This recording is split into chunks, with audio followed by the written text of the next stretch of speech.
नमस्कार, आप देख रहे हैं बिग फाइट लाइव। आपके साथ मैं हूं श्वेता मिश्रा अवस्थी। भजनलाल सरकार ने बजट के जरिए राजस्थान के आर्थिक रोडमैप की लकीर खींच दी है।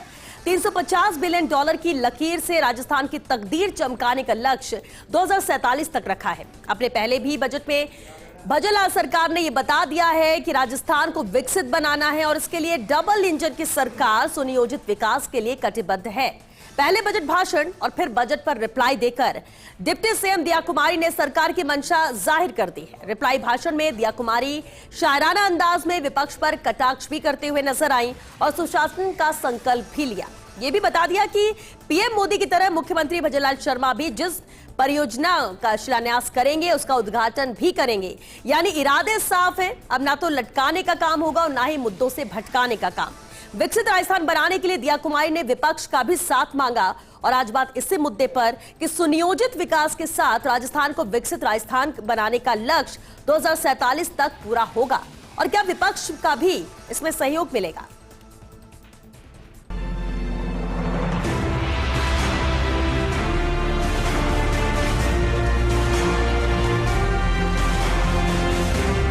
झूठ कहने लगे, सच से बचने लगे, हौसले मिट गए, तजर्बा रह गया।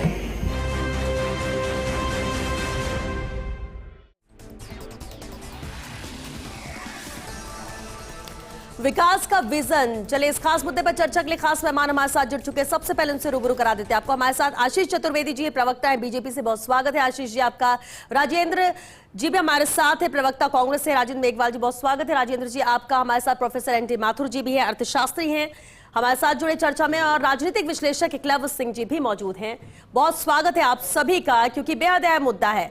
बजट पेश होता है, बजट पर चर्चा होती है और चर्चा का समापन भी रिप्लाई के साथ होता है। आशीष जी, आज भी अहम घोषणाएं की गई हैं और कह दें कि बेबाकी के साथ रिप्लाई जो दिया कुमारी ने, उसके साथ साथ पूर्ववर्ती सरकार और विपक्ष को भी घेरा। आशीष जी, उम्मीद प्रदेश की जनता करे कि जिस बेबाकी के साथ ये बजट लाया गया है, जिस तरह से विजन 2047 लेकर चल रहे हैं, उसी तेजी से काम राजस्थान के विकास के लिए होगा। श्वेता जी, आपने जो आज का टॉपिक रखा है, जो आपके बैकग्राउंड में है, वो है विकास का विजन।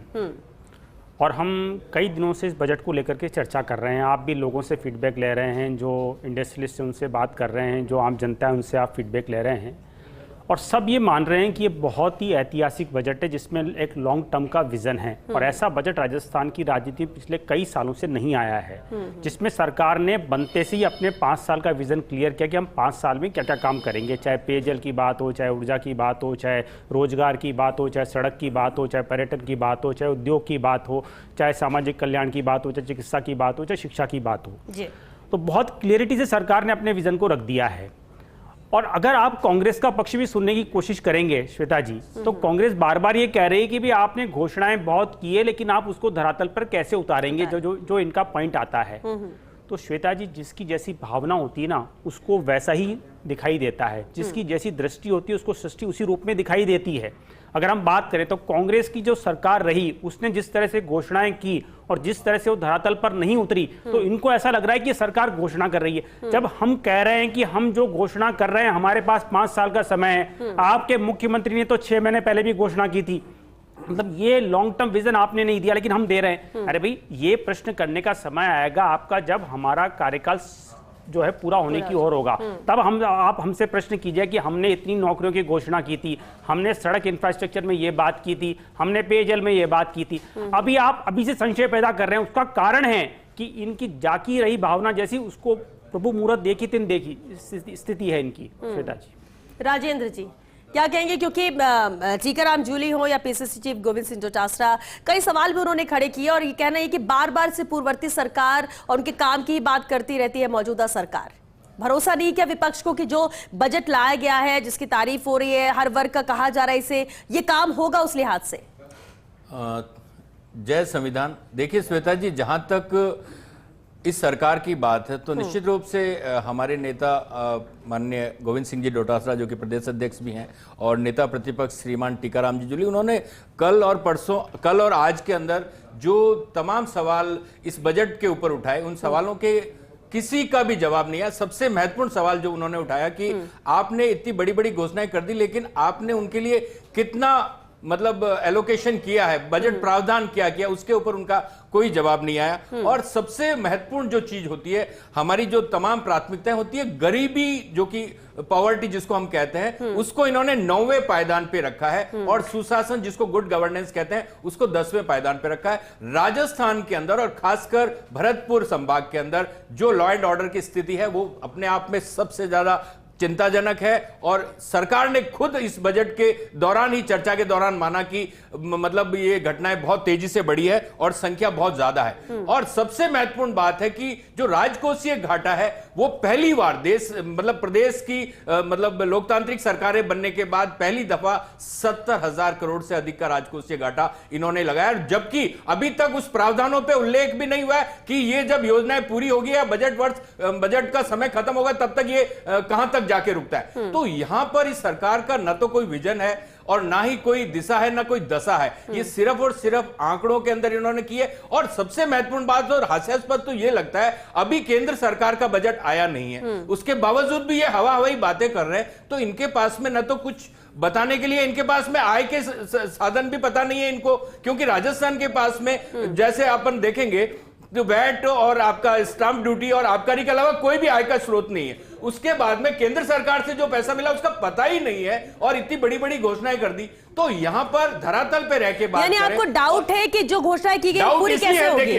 डाउट इनके अनुभवहीनता पे है, क्योंकि कोई भी व्यक्ति इनमें से अनुभव नहीं रखता है। आज जो कुछ उनको लिखा हुआ दिया जाता है उसी को पढ़ लेते हैं। ये हमारी सरकार की आर्थिक नीतियों की आलोचना करते थे, और उसी जो आर्थिक एक्सपर्ट्स की या जो ब्यूरोक्रेट्स की टीम थी उसी से ये बजट बनाकर अपनी पीठ थपथपाना चाहते हैं। लेकिन राजेंद्र जी, इस अभी आपने जो बात कही ना, उस पर मेरा एक सवाल रहेगा कि आपने कहा इनको अनुभव नहीं है, तो अनुभव तो काम से आएगा, और जिनको अनुभव है वो भी पहली बार तो नए ही होंगे। और ऐसा तो है नहीं कि अगर अधिकारी, जिसने आपने कहा ना जैसा लिख के दे तो वैसा बोल देते हैं, तो पढ़े लिखे तो सब हैं, इतनी तो समझ है या नहीं? बात वो नहीं है। ये जो वित्त विशेषज्ञता का क्षेत्र है ना, इसमें बहुत ज्यादा मंथन और चिंतन करने की जरूरत होती है। ना तो मुख्यमंत्री जी की और मतलब उप मुख्यमंत्री जी की आपस में बात हुई, ना जब मतलब वो प्रेस कॉन्फ्रेंस में भी बैठे तो जवाब मुख्यमंत्री जी दे रहे हैं और वो बैक सीट पे बैठी है। तो आप इस चीज को सोचिए ना, ये कहीं ना कहीं ये इस तरीके से ब्यूरोक्रेसी का एक अलग इंजन है, मुख्यमंत्री जी का अलग इंजन है, उप मुख्यमंत्री का अलग इंजन है, पता नहीं कौन सी दिशा में जा रहे हैं और ये राजस्थान को कहां लेके जाएंगे। ठीक है, चलिए इस पर मैं एकलव्य से जवाब लूं, उससे पहले प्रोफेसर एनडी माथुर जी का मैं रुख करना चाहूंगी। ठीक है राजेंद्र जी, वापस लौटेंगे आपके पास। नहीं, आर्थिक विकास के अंदर पूरे देश के अंदर राजेंद्र जी वापस आपका रुख करेंगे। एकलव्य जी से इस बात में मैं जवाब मैं जरूर लूंगी, लेकिन प्रोफेसर एनडी माथुर जी का रुख करना चाहूंगी। सर, जब बजट पेश हुआ तो उसके पहले उसके बाद में भी चर्चा हुई थी, और आपने कहा था कि सभी वर्गों को ध्यान में रखकर ये बजट लाया गया, अच्छा बजट है, लेकिन सिर्फ इतना ही है कि इसे इंप्लीमेंट एग्जीक्यूट किया जाए, इसकी चिंता आम जन भी कर रहा है। आज रिप्लाई भी हुआ, अहम घोषणाएं भी हुई, जो बातें हुई, आपको कितनी उम्मीद है? क्योंकि सबसे अहम यह हो जाता है कि आपके पास ये सब तो घोषणा आपने की, उसको पूरा करने के लिए खजाना होना चाहिए, रेवेन्यू का स्रोत होना चाहिए, जो चिंता विपक्ष की भी, और इसलिए सवाल उठा रहे बार बार। इस लिहाज से फाइनेंशियल तौर पर देखा जाए तो आप कितना मजबूत मानते हैं मौजूदा सरकार को, या फिर हो जाएगा ये ऐसी घोषणाएं हैं? मुझे काफी उम्मीद है, क्योंकि जिस तरह से शुरुआत हुई है जी, एक तो होता है विजन कि व्हाट वी एस्पायर फॉर, एक होता है मिशन कि हमारा एक्शन प्लान क्या है उसके लिए। तो विकसित भारत के एक्शन प्लान के लिए, विकसित राजस्थान के एक्शन प्लान के लिए पहली बात जिससे शुरू किया गया वो है $350 बिलियन का हमारी इकोनॉमी को बनाना, राजस्थान की अर्थव्यवस्था को। तो ये एक सोच पैदा हुई है पहली बार कि हम एक विकसित राज्य की तरफ जाएं, और इतनी हमारी जो है वो ग्रॉस डोमेस्टिक प्रोडक्शन हमारा हो, हमारा GSDP इतना बढ़े कि हम $350 बिलियन तक इकोनॉमी को ले जा सके। जी। दूसरी बात, जिस तलखी से सवाल पूछे गए विधानसभा में, चाहे वो डोटासरा जी ने पूछे, चाहे रोहित जी ने पूछे, चाहे इंदिरा मीना जी ने पूछे, बहुत पोलाइटली और बहुत फर्म तरीके से उनका जवाब दिया गया। विधानसभा में जो जवाब दिए गए बड़े फर्म तरीके से और पोलाइट तरीके से दिए गए। मैंने उस वक्त भी कहा था कि ये बड़ा सर्वस्पर्शी बजट है और सब चीजों को स्पर्श करने की कोशिश की गई है। और आज भी जो रिप्लाई दिया गया वो रिप्लाई बड़ा फर्म था, बड़ा पोलाइट था, और उसमें वाटर ग्रिड की बात और किसान सम्मान निधि की बात, गोपालक क्रेडिट कार्ड की बात, ERCP के प्रथम चरण को प्रारंभ करने की बात, या रिसर्जेंट राजस्थान और MOUs के कंपैरिजन की बात थी। रिसर्जेंट राजस्थान के बारे में मैं कहना चाहूंगा कि MOUs रहे हो कांग्रेस के, चाहे रिसर्जेंट राजस्थान रहा हो पिछली सरकार का, दोनों ही लगभग फेल थे, दोनों ही सफल नहीं हो पाए लगभग। देन जो है वो हाई टेंशन लाइंस की बात है कि 30% दर्जा किसानों को मिलेगा, डीएनसी की दर से दुगना मिलेगा। ऊर्जा के क्षेत्र में भी कई घोषणा है कि स्मार्ट मीटर्स लगाए जाएंगे या जो है किसानों को जो है दिन में भी बिजली दी जाएगी। तो कुल मिलाकर मैं मानता हूं कि मुझे काफी उम्मीद है इस बजट से, और जिस फर्म और पोलाइट तरीके से जवाब दिए गए हैं, जिस दृढ़ता का परिचय इसमें दिया गया है, वो जो है लगता है कि राजस्थान को आगे की तरफ ले जाएगी। ठीक है, यानी आप बहुत ही पॉजिटिव, सकारात्मक है। जो बजट आया, जो लाया गया, हर वर्ग को लेकर साथ चल रही है सरकार, ये आप मानते हैं। लेकिन एकलव्य जी, अब इस पूरे बजट को लेकर, बजट पेश करना, बजट पर जिस तरह से अब तक चर्चा जारी रही और आज रिप्लाई वित्त मंत्री ने दिया, विपक्ष ने भी घेरा तो विपक्ष को भी घेरा वित्त मंत्री ने। लेकिन अहम बात अभी जो राजेंद्र जी भी कह रहे हैं, जो डाउट पैदा कर रहे हैं कि सरकार को अनुभव नहीं है और इसीलिए उम्मीद नहीं है कि जो कहा जा रहा है, जो बजट लाया गया है, वो पूरा हो पाएगा।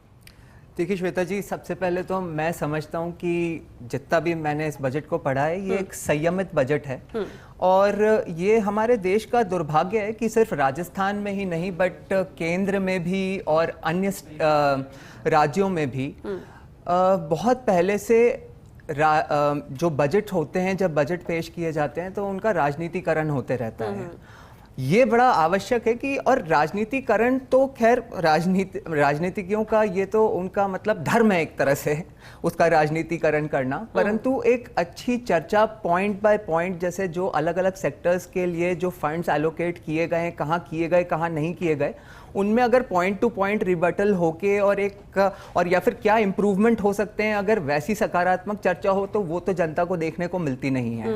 और अब जैसे मैं आपको मतलब एक छोटा सा, अगर आपकी इजाजत हो, थोड़ा सा डिविएट करके आपको एक एग्जाम्पल ही देता हूँ। आज हम बजट पे यहाँ पे चर्चा कर रहे हैं, कांग्रेस प्रवक्ता ने यहाँ पे जय संविधान कह के और यहाँ पे मतलब बजट की इसकी शुरुआत करी इस डिबेट की। मैं पूछना चाहता हूँ कि 2 दिन पहले सुप्रीम कोर्ट ने, देश की सुप्रीम कोर्ट ने जो मुस्लिम महिलाओं को प्रोटेक्ट करने के लिए एक जजमेंट दिया, क्या वो संविधान के अनुसार वो दिया गया? मुस्लिम पर्सनल लॉ बोर्ड ने कह दिया कि हम इसको नहीं मानते।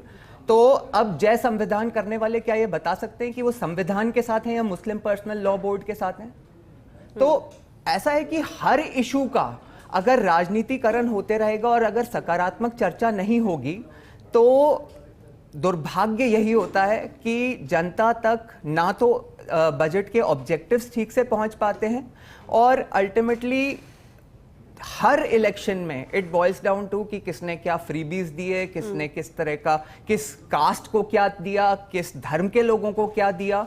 और जैसा कि सर ने अभी बताया, ये एक पॉजिटिव बजट है। और इसमें एक पॉइंट और ऐड करना चाहूँगा कि इस बार राजस्थान में क्योंकि बीजेपी की सरकार है तो उनके पास एक अपॉर्चुनिटी है कि अभी एक सेंटर में जो सरकार है वो भी बीजेपी की है, तो उनको एक सपोर्ट रहेगा अपने। लेकिन क्या इससे बहुत ज्यादा कोई फर्क पड़ता है कि केंद्र से पहले राज्य अपना बजट लेकर आ गया है? नहीं, इससे कोई फर्क, और 31 जुलाई तक इनको करना ही था कैसे? नहीं, मैं समझता हूँ कि ये मतलब फर्क नहीं, बट ये एडवांटेज जरूर रहता है कि उनने ऑफ कोर्स क्योंकि एक पार्टी की सरकार है तो उनसे कंसल्ट करके इस बजट को पेश किया होगा, जिसको कि बाद में एक अच्छा सपोर्ट मिल सकता है। जी राजेंद्र जी, देखिए जैसा इसी पर आपने सवाल उठाए थे, इसलिए मैंने जिसमें उन्होंने कहा कि भाई जैसा कहा कि कांग्रेस की सरकार के अंदर कर्ज लेके घी पीने का रिवाज है, तो कर्ज की जो बात हो रही है ना, वो केंद्र सरकार पे मेरे ख्याल से भाजपा के जो तमाम विधायक हैं या मुख्यमंत्री हैं या उप मुख्यमंत्री है, जो वित्त मंत्री, उनको सोचना चाहिए। क्योंकि जिस तरीके से 2014 तक 55 लाख करोड़ का जो कर्जा था वो बढ़ाकर इन्होंने 160-70 लाख करोड़ से ज्यादा का कर दिया है। तो कर्ज लेकर मतलब घी पीने का काम, और उसका वो जो कर्ज है उसका वितरण वहां की जो हमारी राज्य सरकार है उनको भी नहीं करते हैं। वो राज्य से जो आय, पहले राज्य जीएसटी लगने से पहले राज्यों को अच्छी खासी आय होती थी, जो प्रधानमंत्री ने अपने पाले में ले ली, और अब जो केंद्रीय योजनाओं का जो बजट है वो लगातार राज्यों का और केंद्र का करीब करीब बराबर कर दिया है। जब एक तरफ आप केंद्र की प्रवर्तित योजना कहते हैं या सेंट्रल स्पॉन्सर्ड स्कीम कहते हैं, तो उसके अंदर अगर बराबर किए तो फिर वो केंद्र की स्पॉन्सर्ड स्कीम कैसे हो गई? और इवन मैं जल जीवन मिशन में तो यहां तक कहूंगा कि ये 45% में ही रह गए, और जबकि लैंड एक्विजिशन से लेकर और पूरा स्टाफ और नोडल एजेंसी तक राज्य सरकार की होती है। तो राज्य कहीं ना कहीं 80% तक जाके ठहरता है और केंद्र सरकार सिर्फ 20% के अंदर अपनी योजना बताता है। तो ये वास्तव में दुर्भाग्यपूर्ण है कि राजस्थान जैसा भौगोलिक विषमता वाला प्रदेश, जो वास्तव में एक तरफ तो मतलब देश की दूसरे देश की सीमा के साथ लगा, दूसरी जगह पे पूरा मरुस्थल है और पूरा पर्वतीय इलाका भी है, वहां पर केंद्र सरकार कोई अच्छी खासी मदद नहीं कर रहा है, जबकि राजस्थान के अंदर कांग्रेस सरकार राजेंद्र जी आप नोट कीजिए, एक बात जो कही जा रही है कि डबल इंजन की सरकार है, राज्य का बजट आ गया, केंद्र का बजट आना है, तो राजस्थान क्या करेगी श्वेता जी? मंदिर के अंदर 228 सबसे बड़ी बात क्या है? भगवान के मंदिर से चोरी करनी। राजेंद्र जी आंकड़े नोट कीजिए। 2012-13 में आपकी सरकार थी केंद्र में, ठीक है, और राजस्थान में भी आपकी सरकार थी। ये आंकड़ा नोट कीजिएगा। आपने जो हमको सेंट्रल टैक्सेस है उसमें जो शेयर दिया था वो 17,102 करोड़ रुपए था, और जो सेंट्रल ग्रांट थी वो 7,132 करोड़ थी।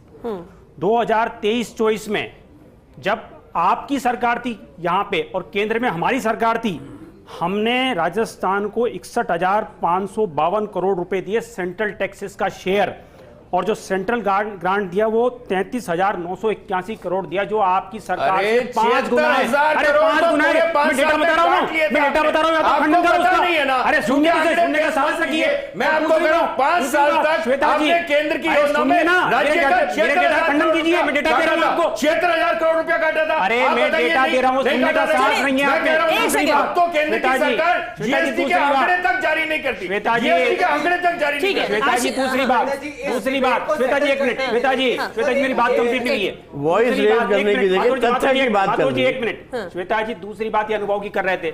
हमने देखा मनमोहन सिंह जी का कैसा अनुभव था जब देश की अर्थव्यवस्था फ्रेजाइल 5 में आ गई थी, पॉलिसी पैरालिसिस था। वही नरेंद्र मोदी जी ने टॉप 5 में ले आए, लगातार बड़े बड़े निर्णय हो रहे हैं। हम पूरे वर्ल्ड के अंदर अगर हम बात करें तो जो ग्रोथ में भारत की अर्थव्यवस्था 15% है, ये फैक्ट है।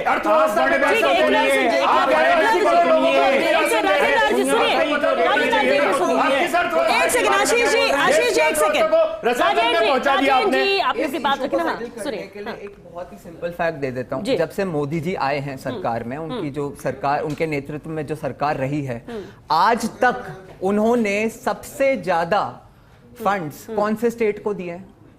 किसी बीजेपी रूल स्टेट को दिए हैं क्या? नहीं। उन्होंने तमिलनाडु को दिए हैं। तमिलनाडु कौन है? जहां डीएमके की सरकार है और इनके इंडिया अलायंस के पार्टनर हैं।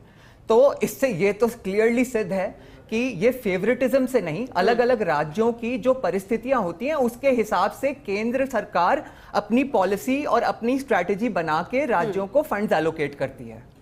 लेकिन एक बात जो सदन के अंदर भी बोली गई, विधानसभा के अंदर भी, डबल इंजन की सरकार, इस पर कटाक्ष भी कल किया था पीसीसी चीफ ने कि हमें डबल नहीं, हमें तो चारों दिशा से ऐसा लग रहा है कि इंजन की सरकार है जो चारों तरफ खींच रही है। यानी ये कटाक्ष इसलिए था कि इसलिए कोई काम नहीं हो पा रही क्योंकि सब अलग अलग डायरेक्शन में जा रहे हैं। लेकिन डबल इंजन की सरकार, फिर राजस्थान में लोकसभा क्या जो परिणाम आए हैं, उसके बाद अभी उपचुनाव भी है, इसलिए हम एक मिनट मैं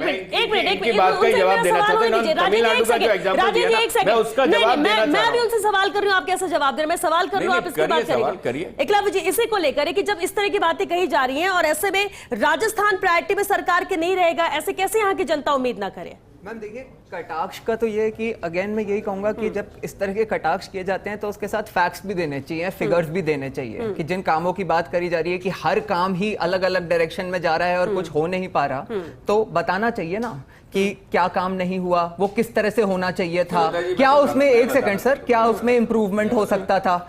और सच तो ये है। बहादुर साहब एक फाइनल कमेंट चाहेंगे, वक्त खत्म हो रहा है। एक फाइनल कमेंट, वक्त खत्म हो रहा है। जो बात की जाए वो तथ्यों के आधार पर की जानी चाहिए जी। अनुभव की बात पर कमेंट करूंगा एक तो, और एक घाटे की बात पे करूं। 70,000 करोड़ के घाटे की बात इन्होंने की। 70,000 करोड़ इकट्ठा कैसे हुआ? फिस्कल डेफिसिट कैसे हुआ इतना? क्या कांग्रेस की सरकारों का फिस्कल डेफिसिट का हिस्सा इसमें नहीं है? तो कुल मिलाकर घाटे के लिए जिम्मेदार कांग्रेस बीजेपी दोनों है। दूसरी बात यह है कि अनुभव की बात ये कर रहे हैं कि देखिए बदलाव हमेशा अच्छा होता है। अगर अनुभवी लोग नहीं संभाल पाते तो नया बदलाव लाना जरूरी होता है, और अनुभव तो करने से आता है। आपको अगर कुल मिला के भीगेंगे नहीं तो आपको जो है वो बारिश में भीगने का मजा भी नहीं आएगा अगर आप नहीं जाएंगे। तो इसलिए अनुभव जो है वो जरूरी नहीं है, बदलाव जरूरी है, क्योंकि बदलाव से जो है वो नए रास्ते खुलते हैं। चलिए, क्योंकि वक्त खत्म हो चुका है, बहुत शुक्रिया आप सभी का इस चर्चा में शामिल होने के लिए। देखिए, विकास का विजन है और इसी के तहत ही बजट लाया गया है। बजट में चर्चा भी होती है, विपक्ष भी मजबूती के साथ अपनी बात यहां पर रखता है, अपनी सरकार से तुलना करता है। तो मौजूदा सत्ता पक्ष भी क्यों बजट लेकर आए, कैसे ये 2047 के विजन को ध्यान में रखकर बनाया गया, और सबसे अहम बात यह है कि उन्होंने कहा कि जनता ये ना सोचे कि एक साल के लिए ये बजट, ये आगामी 5 साल का बजट है, ये काम होगा, तेजी के साथ होगा, डबल इंजन की सरकार यानी केंद्र में भी सरकार, तो ऐसे में कहीं कोई रोड़ा नहीं आएगा, अड़चन नहीं आएगा। और प्रदेश की जनता को सिर्फ एक ही बात है, स्वीकार तो सब कर रहे हैं और मान भी रहे हैं कि बजट बहुत अच्छा हर वर्ग को लेकर है, लेकिन बस जिस तरह से बात रखी जा रही है, जिस तरह से बजट लाया गया है, उसका एग्जीक्यूशन भी उसी तेजी के साथ हो, सिर्फ कागजों में ये बजट घोषणाएं ना रह जाए, यही प्रदेश की जनता उम्मीद करती है। और उम्मीद यही करते हैं कि जब पहला बजट गुजरात सरकार ने पेश किया है, तेजी के साथ काम हो, जिस तेजी के साथ निर्णय सरकार बनने के साथ लिए गए हैं, उस तेजी के साथ ही बजट को भी एग्जीक्यूट करते हुए नजर आए, यही उम्मीद प्रदेश की जनता करती है। चलिए, इसी के साथ बिग फाइट लाइव में आज के लिए बस इतना ही। नमस्कार।